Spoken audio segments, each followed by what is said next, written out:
What happens when late-night comedy collides with raw political power? For Jimmy Kimmel, the answer came in the most dramatic way possible, a sudden suspension that left Hollywood stunned, Washington buzzing, and millions of viewers asking one simple question: did this really just happen? It all began on September 17, 2025. Jimmy Kimmel, never afraid of controversy, walked out to deliver his usual monologue. But this time, the punchline wasn't a harmless jab at a celebrity. Instead, he set his sights on President Donald Trump and the reaction of his supporters to the shocking assassination of conservative activist Charlie Kirk. The jokes didn't land as usual.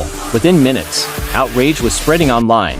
Conservatives accused Kimmel of mocking tragedy. Commentators claimed he had gone too far, and within hours, political pressure was building behind the scenes. By the very next day, the unthinkable happened. ABC, backed by its parent company Disney, announced that Jimmy Kimmel Live was suspended. The official explanation? An internal review. But critics quickly argued the real reason was something else entirely. The network was bowing to intense political outrage. Fans were shocked. Kimmel had weathered plenty of storms before, but a full suspension? That was new territory.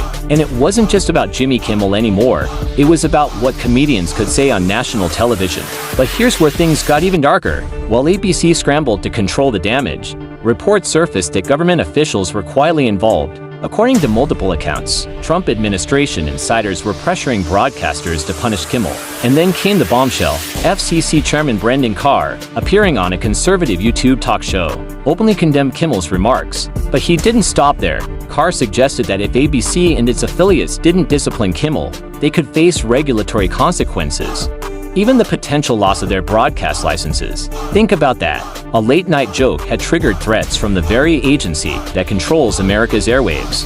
Critics called it a textbook case of jawboning, when government officials don't pass a law, but instead use intimidation to silence speech. And suddenly, this wasn't just about one comedian's monologue. It was about whether the government was crossing the line into censorship. By September 18, legal scholars, journalists, and free speech advocates were sounding alarms. If the FCC could lean on a broadcaster over Jimmy Kimmel, what was stopping them from going after any other comedian, journalist, or entertainer who dared to criticize the president? As the days passed, ABC remained silent. Kimmel himself stayed off-air, locked in a corporate review that many believe was nothing more than a political punishment, and the country was left wondering, had late-night comedy just become the newest battlefield in America's culture wars? But as shocking as this was, the story was only beginning, because what came next turned the suspension into a full-blown national firestorm. The backlash was immediate and explosive. Political leaders, entertainers, and constitutional scholars lined up to criticize Disney and ABC. Unions representing Hollywood workers accused the network of caving to political bullying.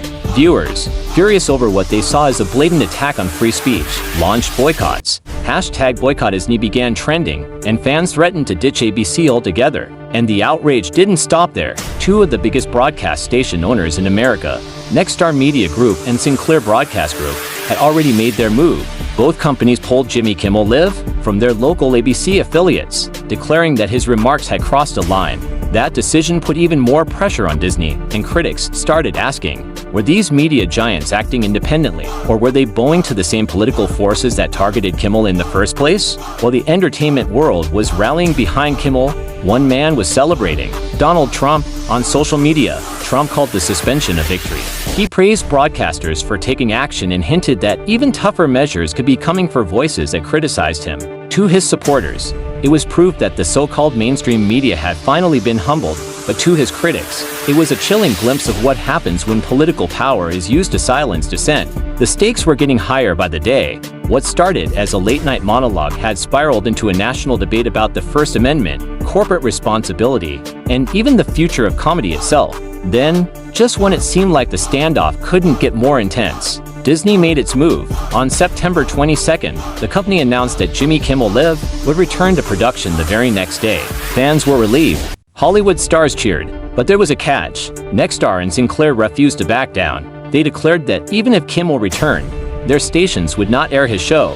For viewers in dozens of cities, that meant Kimmel's comeback was canceled before it even began. This bold stance only added fuel to the fire. Critics accused Nexstar and Sinclair of silencing Kimmel to appease conservative politicians. Free speech advocates argued that corporate censorship could be just as dangerous as government pressure. And through it all, Jimmy Kimmel stayed quiet, waiting, watching, and preparing for his next move. But the storm was far from over, because only days later, another twist turned the entire controversy upside down. The storm was far from over, because just 4 days after Disney announced Jimmy Kimmel's return, the story took another dramatic turn. On September 26, Nexstar and Sinclair suddenly reversed course. After days of defiance, the two broadcasting giants announced that their stations would stop preempting Jimmy Kimmel Live and allow the show to air again.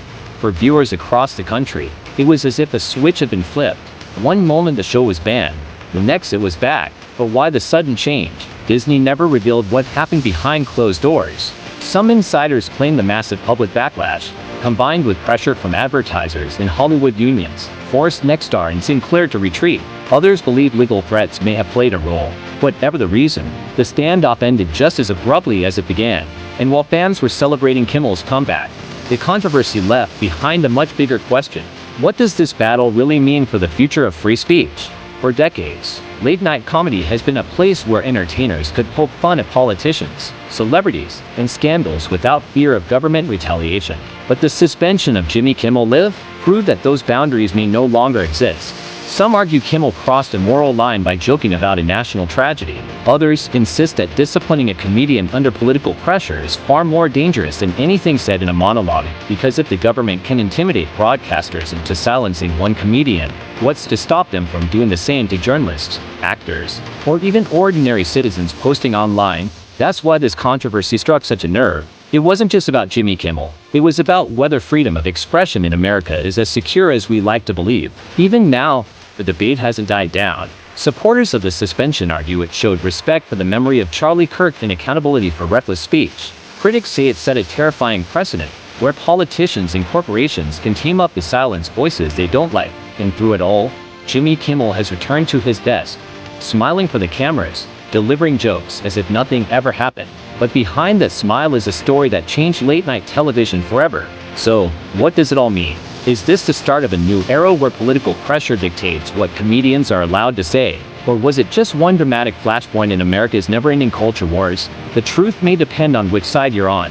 But one thing is certain, a single late-night monologue managed to spark a nationwide debate about power, politics, and the limits of free speech. And now, the question is yours. Do you think Jimmy Kimmel went too far, or was this a dangerous attack on free expression? Let me know in the comments, and don't forget to subscribe for more deep dives into Hollywood's biggest controversies. Because in the end, this wasn't just about a talk show, it was about the future of free speech in America. And that story is far from over.